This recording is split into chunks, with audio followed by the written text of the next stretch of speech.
Quando você se senta e pensa sobre isso, corte de peso é um pouco bobo. O objetivo das classes de peso é eliminar o fator de tamanho, mas a prática de cortar peso mina o próprio espírito dessa ideia, por efetivamente tornando possível para caras maiores lutarem contra caras menores. Contanto que tenham tendências masoquistas, Anthony Pettis, ex-peso leve e pena do UFC, atualmente luta com 170 libras.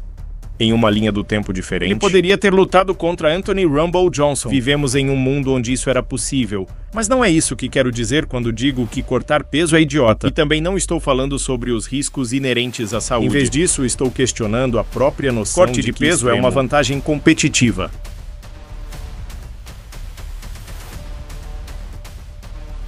Luta livre é o esporte mais antigo do mundo. É também o mais universal. Como aparentemente cada cultura tem seu próprio estilo de luta livre. Mas além disso, a luta livre é objetivamente falando um esforço masoquista no sentido mais puro. Nos meus primeiros dias de aula de luta, lembro-me de pensar o que vocês estão trabalhando tão duro.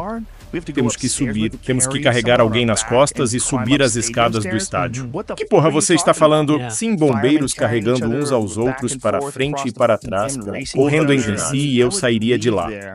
Eu mal conseguia andar, eu estava tão cansado. Até Forrest Griffin, um lutador profissional, quem está acostumado ao treinamento rigoroso e à realidade brutal da luta contra prêmios, diz que não quer fazer parte do regimento de treinamento de um lutador amador. Isso se deve à natureza fisicamente exigente do esporte. Mais longe do que isso. O grande volume de torneios e partidas significa que os atletas nunca estão com 100% de saúde. Tudo isso é a arte de cortar peso. O que estou prestes a dizer é um tanto especulativo, mas vou declará-lo com confiança de qualquer maneira. O corte de peso extremo no MMA deve ter vindo do wrestling. Há um excedente de ex-lutadores no MMA, e eles trouxeram com eles seus hábitos de redução de peso, causando um efeito cascata em que todos os outros sentem a necessidade de acompanhar. Você simplesmente não vê a mesma disparidade entre oficial pesos e nos outros grandes esportes de combate. Na luta livre, o corte de peso extremo meio que faz sentido. A vantagem que se ganha em tamanho e força, cortando muito peso, provavelmente supera a vantagem potencial no condicionamento e rapidez que se poderia ganhar cortando menos peso. Mas há um problema ao importar essa tradição para o MMA.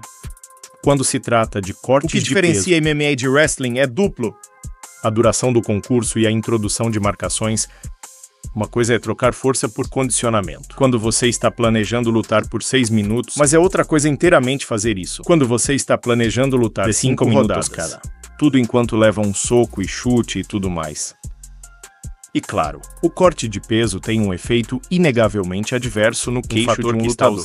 Esses exemplos recentes podem ser pura coincidência. Eu posso estar falando de uma perspectiva de viés de recência. Seria apropriado examinar um conjunto de dados em várias promoções e eras e chegar a uma conclusão com base nisso, mas isso é muito difícil e eu não sinto vontade. Infelizmente no MMA não temos um site de referência tão robusto e abrangente quanto o BoxRec é pro Box. Então, em vez disso, vamos apenas olhar para mais evidências anedóticas, Fedor Emelianenko escolhidas a provavelmente o maior peso pesado de no peso pesado por toda a sua carreira. Apesar de não ser tão grande, ele poderia ter cortado peso e lutado com caras do tamanho dele. Mas ele escolheu não, e não podemos realmente discutir com os resultados. A única derrota na carreira de Daniel Cormier veio enquanto no peso pesado ele teve um currículo impecável. Lyoto Machida caiu de peso e perdeu um monte de lutas. Presumimos que a idade era a culpada, mas agora ele está de volta no meio pesado. Está fazendo uma corrida no Bellator Gold.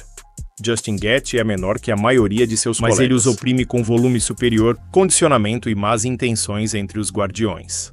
Michael Johnson tem um dos currículos mais interessantes do esporte. Ele derrotou muitos lutadores notáveis, incluindo Tony Ferguson, Gleison Tibau e Dustin Poirier.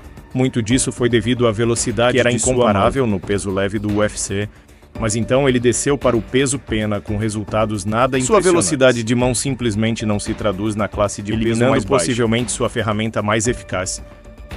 Cortar peso tem algumas vantagens sérias, mas também tem algumas desvantagens igualmente óbvias. Lutadores gerais estão no seu melhor quando estão lutando em sua classe de peso natural.